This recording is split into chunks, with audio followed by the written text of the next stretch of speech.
আজ বানাবো ভাঙাচোরা আলুর তরকারি, যেটা কিনা মিষ্টি দোকানে কচুরির সঙ্গে দিয়ে থাকে আর খেতেও হয় দুর্দান্ত। প্রথমে সেদ্ধ করা আলুগুলোকে এরকম হাতের সাহায্যে ভেঙে নিয়েছি। তারপর এখানে কড়াই গরম করে সর্ষের তেলে এক একে হিং ফোড়ন, পাঁচ ফোড়ন, শুকনো লঙ্কা দিয়ে নাড়িয়ে তারপর দিয়ে দিলাম তেজপাতা, এখানে গ্রেট করা আদা, কাঁচা লঙ্কা। তো অনেকগুলো ফোড়ন গেছে। ফোড়নের জন্য এই রান্নাটার এত টেস্ট, তেমন কিছু মশলা এখানে পড়ে না।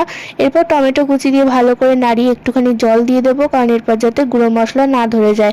তারপর একে একে নুন, হলুদ, জিরে গুঁড়ো, ধনে গুঁড়ো আর লঙ্কা গুঁড়ো সামান্য দিয়েছি, কারণ যেহেতু আগেই লঙ্কা দিয়েছি। আর এখানে দিতে হবে 1 থেকে 1.5 টেবিল চামচ পর্যন্ত চিনি। মিষ্টির দোকানে রসগোল্লার রস দেয়, তবে এখানে আমি চিনি দিয়েছি। আর এরপর দিয়ে দেবো সেদ্ধ করা কিছু ছোলা মটর। ভালো করে নাড়িয়ে চাড়িয়ে এরপর দিয়ে দিতে হবে পরিমাণ মতন জল।